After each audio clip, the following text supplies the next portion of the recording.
কি রে, তোরা এখনো ঘুম থেকে উঠছিস না যে? বাড়িতে কত কাজ পড়ে আছে। কি রে, ওঠ। আরে এত সকালবেলা এভাবে ডাকছিস কেন? আমাদের ঘুমটাই নষ্ট করে দিলি। আর ঘুমাতে হবে না। এই গৌরী, তুই গিয়ে থালা বাসনগুলো ধুয়ে নিয়ে আয়। আর মিলা, তুই গিয়ে উঠানটা ঝাড়ু দে। আর আমি রান্না করছি। এ কথা বলে শিলা সেখান থেকে চলে গেল। আর সবাই কাজগুলো করতে লাগলো। শিলা রান্না শেষ করে তার মাকে খেতে দিল। এই নাও মা, খাবারগুলো খেয়ে নাও। তোরা সকাল থেকে অনেক কাজ করছিস, তোদের অনেক কষ্ট হচ্ছে, তাই না রে মা? না মা, কি সব বলছো তুমি? আমাদের কোনো কষ্ট হচ্ছে না। তুমি এবার খেয়ে নাও তো। আমি সুস্থ হয়ে গেলে তোদের কোনো কাজ করতে হবে না, তখন আমি একাই সব কাজ করে নেব। এ কথা বলে শিলার মা খাবার খেয়ে নিল। এরপর তারা তিন বোন খাবার খেয়ে নিল। এই শিলা শুধু আমাকে দিয়ে কাজ করিয়ে নেয়, আমার তো কোনো কাজ করতে ভালো লাগে না। কি রে, তুই একা কি বিড়বিড় করছিস শুনি? না রে, কিছু বলছি না। তোর কি কোনো কাজ নেই নাকি যে তুই আমার এখানে এলি? আমার তো সব কাজ শেষ, তাই তো এখন চলে এলাম।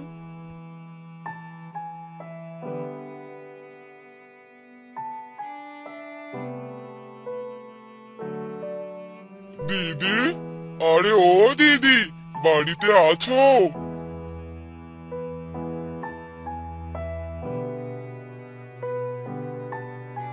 আরে কাকু, আপনি আসুন, বসুন এখানে। না রে মা, বসবো না। তোমার মা কোথায়? মা তো ঘরে। মা, ও মা, বাহিরে এসো, তোমায় কাকু ডাকছে।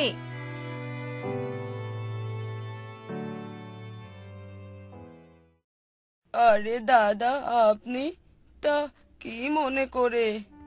আরে দিদি, তুমি কদিন থেকে তো কাজে আসছো না।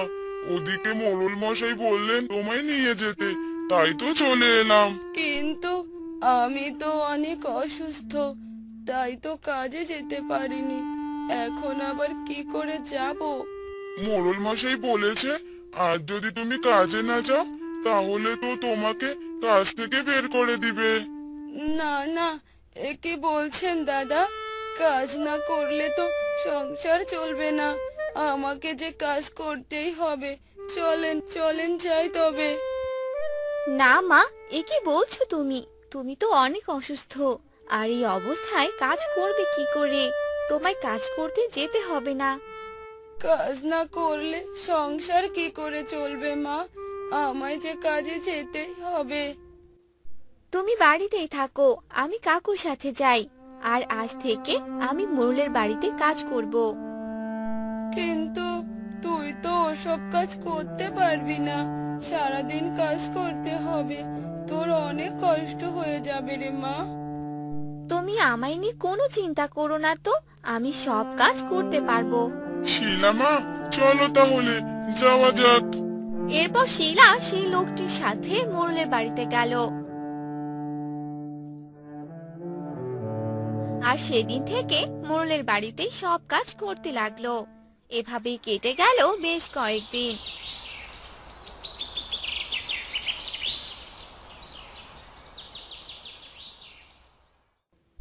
তোরা এভাবে বসে আছিস যে, তোদের কি রান্না করতে হবে না নাকি?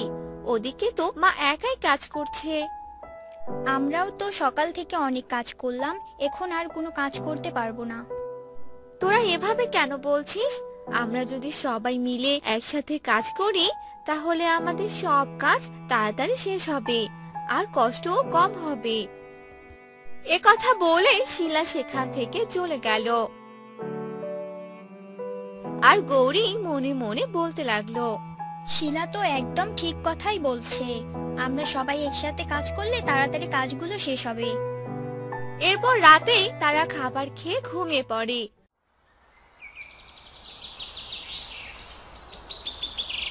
পরদিন সকালে শিলা মোড়লের বাড়িতে কাজ করতে যায়।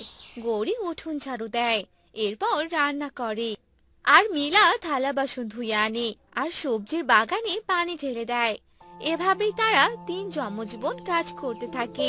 আর একদিন সকালবেলা, মা, এই দেখো সবজির বাগানে কতগুলো সবজি ধরেছে।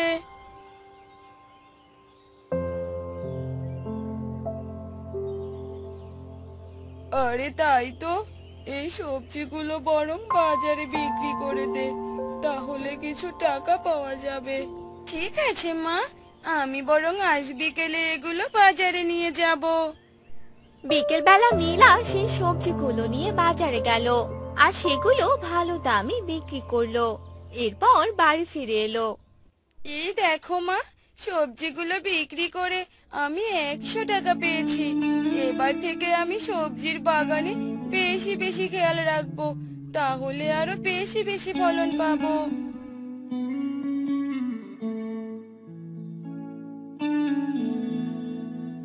কি ব্যাপার, তোরা এখানে কি নিয়ে এত কথা বলছিস শুনি?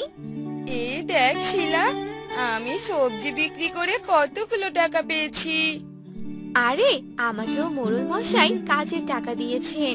এই নাও মা, এগুলো টাকা তোমার কাছে রেখে দাও। ঠিক আছে, তোদের দুজনের টাকাই রেখে দেই। তোমরা কি আরো গল্প করবে নাকি এবার খেতে আসবে?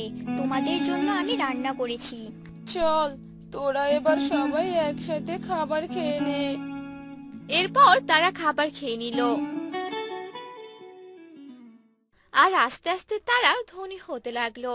আর একদিন তাদের তিন যমজ বোনকে পাত্রপক্ষ দেখতে এলো। দিদি, আপনার তিন মেয়েকেই আমাদের খুব পছন্দ হয়েছে। আমার তিন ছেলের সাথেই আপনার মেয়েদের বিয়ে দিতে চাই।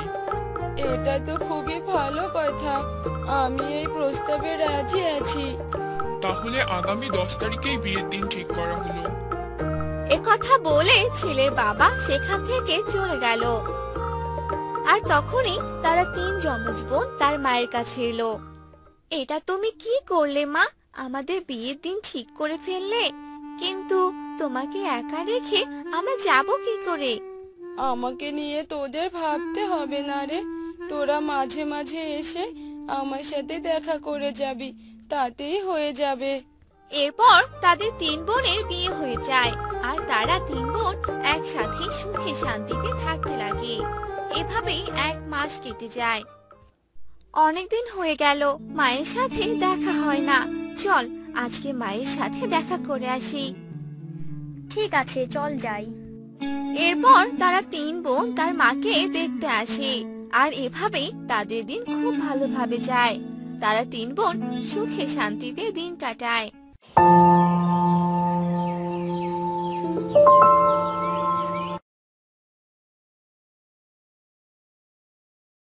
কি ব্যাপার, বাবা মেয়েতে কি খোশ গল্প করা হচ্ছে শুনি? কাজে যেতে হবে না বুঝি?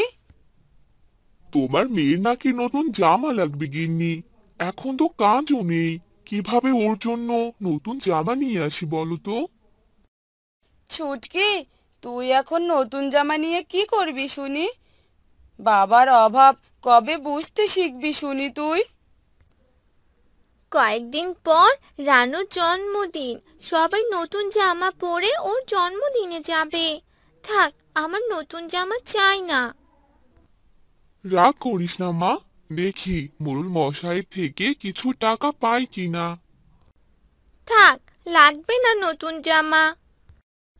এ কথা বলে ছুটকি বাড়ি থেকে চলে যায় আর একটি নদীর ধারে গিয়ে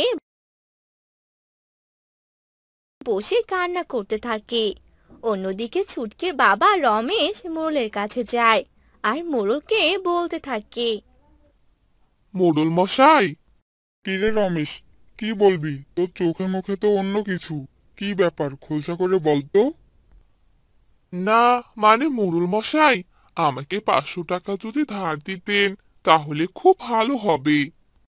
সেটা না হয় দিলাম, কিন্তু তোর কাছে যে আগের অনেক টাকা পাই সেগুলোর কি হবে? দিয়ে দেব মোড়ল মশাই, চিন্তা করবেন না।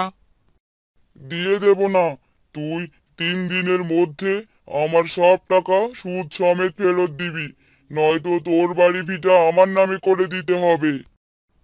না না মোড়ল মশাই, এমন জুলুম করবেন না। থাক, আমার এখন টাকা লাগবে না। মোড়লের মুখে এমন কথা শুনে রমেশ মন খারাপ করে বাড়ি চলে আসে। আর অন্যদিকে কি রে ছুটকি, এখানে বসে আছিস কেন? কখন থেকে খুঁজতেছি তোকে। খেলতে যাব, চল।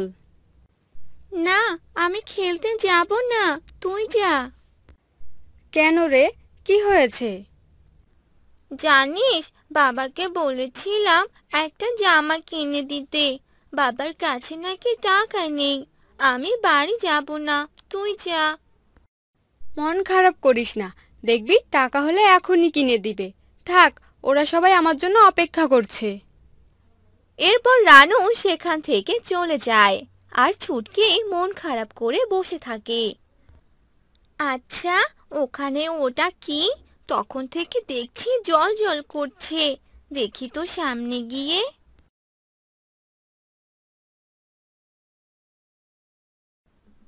ও মা, এ তো দেখি একটা লিচু গাছ। কিন্তু এই লিচু গাছটি এমন জল করছে কেন? যাই, এই ছোট্ট গাছটি নিয়ে বাড়িতে যাই। এখানে থাকলে অযত্নে মরে যাবে। তখনই ছুটকি সেই লিচু গাছটি নিয়ে বাড়ির দিকে যেতে থাকে। কি গো, এমন মন খারাপ করে বসে আছো কেন? কি হয়েছে? এরপর রমেশ মোড়লের সব কথা তার গিন্নিকে খুলে বলে। আর সব শুনে রমেশের বউ চিন্তায় পড়ে যায়। মা, ও মা। কি রে, কোথায় চলে গিয়েছিলি? আর হাতে ওঠা কিসের গাছ? মা, এটা একটা লিচু গাছ। বনের মাঝে পেয়েছি। দেখো কেমন জল করছে। উঠোনের এক পাশে গিয়ে লাগিয়ে দে, যা হবে পরে দেখা যাবে। আচ্ছা মা, যাচ্ছি। এরপর সেই গাছটি উঠোনের এক কোণে লাগিয়ে দেয়। আর এভাবেই সেই দিনটি কেটে যায়।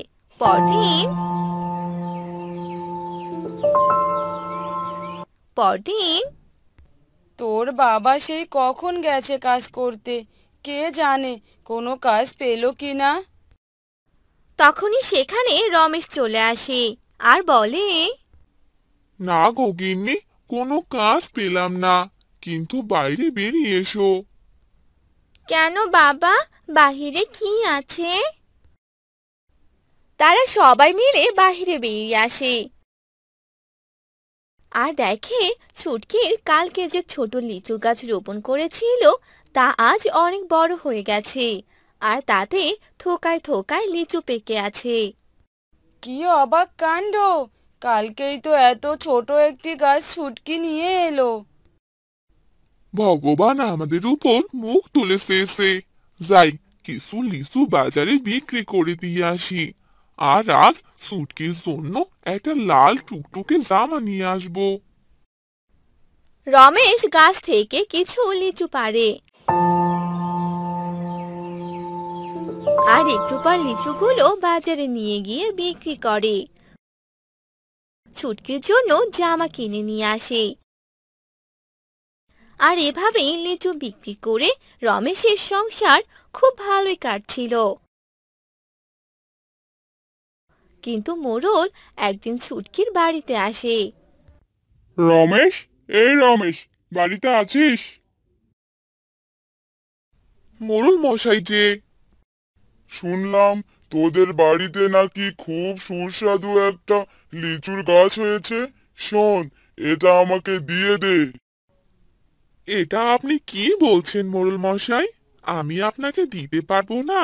গিন্নি, ও গিন্নি, ঘর থেকে টাকাগুলো নিয়ে এসো তো।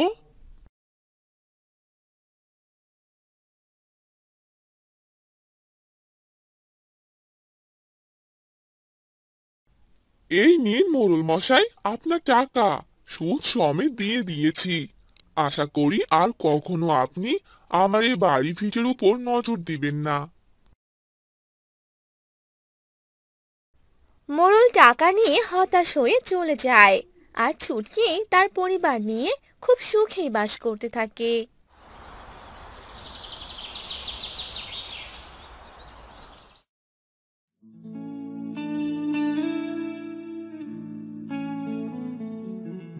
আজ আমি অনেক খুশি।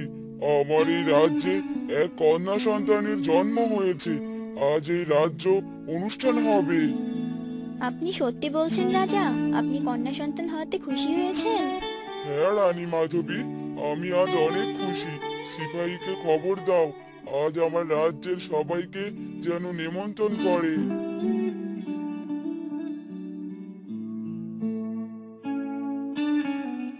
মহারাজ, আপনি আমায় ডেকেছেন? হ্যাঁ রেখেছি। শোনো সিপাহী, তুমি আমার রাজ্যের সবাইকে নেমন্তন্ন করবে। তারা সবাই যেন আমার এই রাজ্যে আসে। জি মহারাজ, আমি এখনই এ খবর পুরো রাজ্যের সবাইকে জানিয়ে দিয়ে আসছি। এই বলে সিপাহী সেখান থেকে চলে গেল। আর এই খবর রাজ্যবাসীদের জানিয়ে দিল। পরদিন সকালে সবাই সে রাজ্যে উপস্থিত হলো। আজ আমি অনেক খুশি। আমার কন্যা সন্তানের জন্ম হয়েছে। তোমরা আমার কন্যাকে আশীর্বাদ করো, যেন সারা জীবন সুস্থ থাকে। অবশ্যই, আমাদের রাজকন্যা যেন সুস্থ থাকে তার দীর্ঘ আয়ু কামনা করছি। এরপর সবাই মিলে আনন্দ উৎসব করতে থাকে। ঠিক তখনই সেখানে এক শয়তান জাদুকরী চলে আসে। আমায় নিমন্ত্রণ না করে তোরা এখানে আনন্দ উৎসব করছিস? এটা একদম ঠিক করিসনি। এ কি শয়তান জাদুকরী, তুই আবার এখানে এসেছিস? কিন্তু তুই তো মারা গিয়েছিলি। আমার মৃত্যু কখনোই হবে না। আমি যে অমর, তোর এই রাজ্য আমি ধ্বংস করে দিব। না না জাদুকরি, তুমি এই কাজ করো না। আজ আমার মেয়ের অনুষ্ঠান চলছে। এই দিনে তুমি আমাদের এত বড় সর্বনাশ করো না। তাহলে এই রাজ্যে নতুন রাজকন্যার আগমন হয়েছে, কিন্তু তোরা আমায় নিমন্ত্রণ করিসনি। আমি ছাড়া এই অনুষ্ঠান হবে কি করে?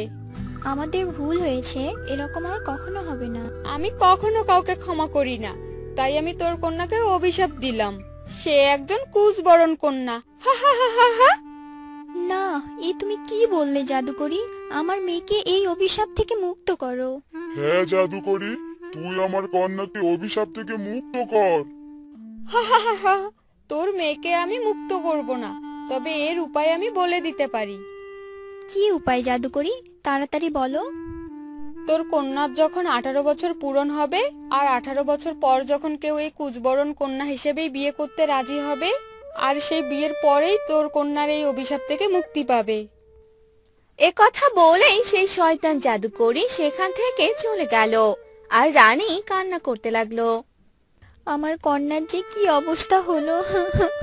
তুমি কোনো চিন্তা করো না রানী, আমরা আমাদের কন্যাকে 18 বছর পূর্ণ হলেই ভালো এক পাত্রের সাথে বিয়ে দেব। এভাবেই দিন যেতে লাগলো। আর রাজকন্যা বড় হতে লাগলো। আর যত বড় হতে লাগলো, সে কুঁজবরণ কন্যা রূপেই বড় হচ্ছিল। মা, সবাই কত সুন্দরভাবে সুস্থভাবে হয়েছে, কিন্তু আমি এমন কুঁজবরণ ভাবে কেন হলাম? আমার যে এমন থাকতে। হ্যাঁ আমার রাজকন্যা, তুমি অবশ্যই সুস্থ হবে, শুধু একটু সময়ের অপেক্ষা। কুঁজবরণ কন্যা হওয়ার কারণে রাজকন্যা বাহিরে যেত না, কারো সাথে মিশতো না, সবসময় একা একা থাকতো।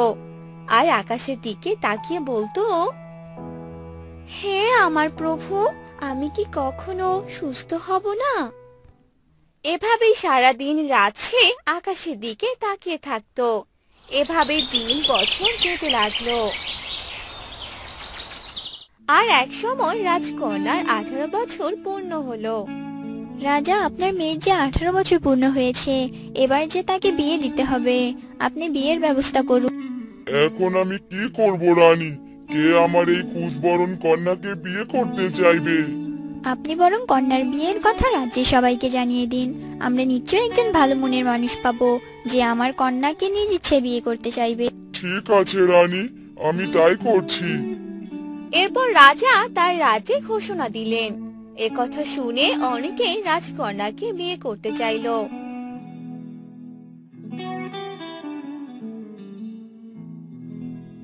আমি আপনার কন্যাকে বিবাহ করতে চাই। তুমি কি আমার কন্যার ব্যাপারে সবকিছু জানো? যদি না জেনে থাকো তাহলে শোনো, আমার মেয়ে একজন কুশবরণ কন্যা। তাতে কি হয়েছে? আমি যদি রাজকন্যাকে বিবাহ করি তাহলে আমি এই ধন সম্পদ পাবো, সবকিছু তখন আমার হয়ে যাবে। হ্যাঁ মহারাজ, আমি রাজি আপনার কন্যাকে বিবাহ করার জন্য। ঠিক আছে, এবার তুমি যেতে পারো।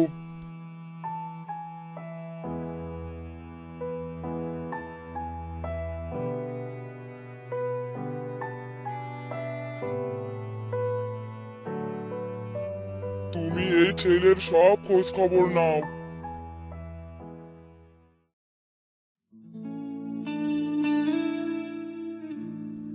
রাজার কথা শুনে সিপাহী ছেলেটির ব্যাপারে খোঁজ খবর নিতে থাকে। এরপর সিপাহী মহারাজার কাছে আসে। মহারাজ, আমি খোঁজ নিয়ে দেখেছি ছেলেটি এর আগে আরো অনেক বিয়ে করেছে। ছেলেটি ভালো নয়, এর সাথে রাজকন্যা বিয়ে দেবেন না। ঠিক আছে, তুমি যাও এবার। এভাবেই আরো কিছুদিন যেতে লাগলো।